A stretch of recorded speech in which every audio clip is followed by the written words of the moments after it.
Thanks for checking out Jocz Productions. Today we're taking a look at the Articles of Confederation, trying to help you out for your AP Government class. So let's take a look. What are the Articles of Confederation?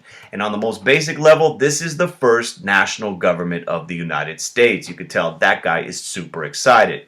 You know, when the 13 colonies declare their independence from England, they need a government, and this government is drafted largely by John Dickinson. And under the Articles, the government had some powers. The government could conduct foreign policy, borrow money, and make treaties, and a variety of other things. Now, before you start waving the American flag, keep in mind, under the Articles of Confederation, they created a central government with limited power. It was a very weak central government. In fact, it called it a league of friendship amongst the states. The government had no real muscle. And it's important to keep in mind, each state had its sovereignty and independence. So in essence, states held the power in this government under the Articles of Confederation. Now, it's important you know the reasons for this weak central government. Why? Why would you do that? Why did they create this thing that was so weak? And you have to go back to their experiences under the British. When they were creating and deciding to ultimately declare independence, they were very worried about this. And we'll never be royal. It's a running our blood. Their fear of the British, their experiences with England, King George, and Parliament gave them a bad opinion of government. They created a weak federal government on purpose. It was by design. Some ways that the federal government was politically weak under the Articles of Confederation can be seen with these limitations. There was no executive branch. There's no president at all under the Articles of Confederation. There's no national court system, no Supreme Court. In fact, there was only a unicameral Congress, a one-house Congress. So instead of having 3 branches of government like we have today, they only had one branch of government. One vote for each state regardless of size. So big states like Virginia had the same amount of votes as small states such as Rhode Island, and this caused a lot of animosity and tension. The amendment to the Articles required unanimous consent of all states, so you needed all 13 states to change anything in the Articles of Confederation. To pass a law required 9 out of 13 states to agree. You needed a supermajority to pass a law, and each state retains its sovereignty, freedom, and independence. So, translation, states had the power under the Articles of Confederation. There also were economic weaknesses under the Articles, and this is going to be a huge problem in the period after the American Revolution. The Articles could not get the nation's money right. La la la la, wait till I give my money right.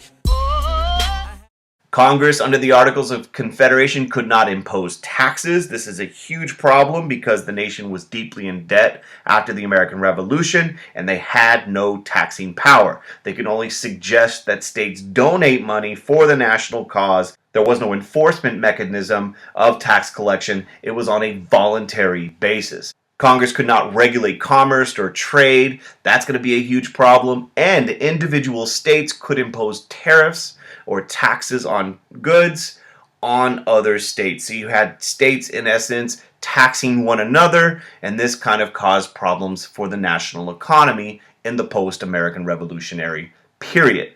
So you have all these problems, and you start getting some rebellions taking place. And an important one you need to keep in mind is Shay's rebellion. Little context here, some background knowledge. The economy is very crappy after the American Revolution. Farms are foreclosing, there's huge debt, there's a post-war depression. And since the Articles of Confederation can't tax, there's really not much that could be done. Shay's rebellion takes place from 1786 to 1787 when a guy by the name of Daniel Shay, a veteran of the American Revolution in Massachusetts, led a rebellion of poor farmers. Basically, farms were being foreclosed, many farmers were losing their land to creditors, and these farmers in the western part of the state start a rebellion. Their demands are simple. They want lower taxes, they want an end of foreclosures of farms, they want an end to imprisonment for debt, and a variety of other things. And what happens is mobs of people, led by Daniel Shay, stopped the collection of taxes within the state of Massachusetts. They closed down the courts where debtors were put on trial. And this caused a lot of concern amongst especially the wealthy and the elite in Massachusetts and in other states. And here lies the problem. The government, under the Articles of Confederation, was too weak to put the rebellion down. There was no military that was able to be sent to go stop the rebellion, and the state's militia couldn't really do so, and so a private militia finally broke up this rebellion. This leads to a lot of calls for a stronger central government, a more powerful central government, so that when mobs start rising and laws are broken, order could be restored. And a big consequence of Shay's rebellion was fear of anarchy amongst the propertied classes. They were really worried about individuals taking the law into their own hands, and something needed to be done in order to stop this. Around this time, you have a very important event take place called the Annapolis Convention in 1786. And at Annapolis, which is in Maryland, 5 states meet to discuss trade and commerce. Only 12 representatives are at the meeting, 5 states. It's not a very impressive turnout, but they're there to discuss trade and commerce between the different states. What happens, though, is important at Annapolis. They decide that, you know what, we need to meet again, and they decide they're going to do so in Philadelphia in 1 year. You have Alexander Hamilton and some other leaders such as James Madison. There's Hamilton making the agreement. We have to meet again, and we're going to do so in Philadelphia.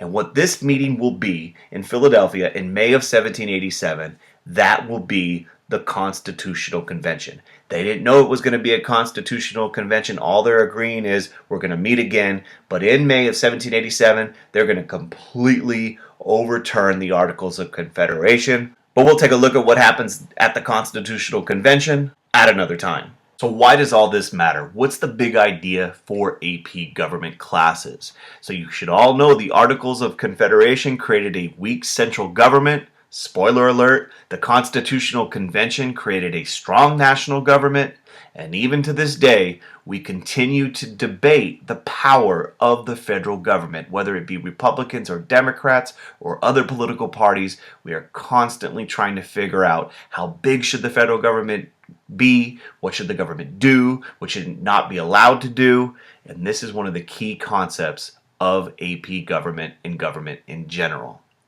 Hopefully the video helped you out. If it did, subscribe, like, and tell your friends. We're going to be making tons of AP Gov videos this year, and hopefully we can help you pass your exam in May. Until next time, have a beautiful day. Peace.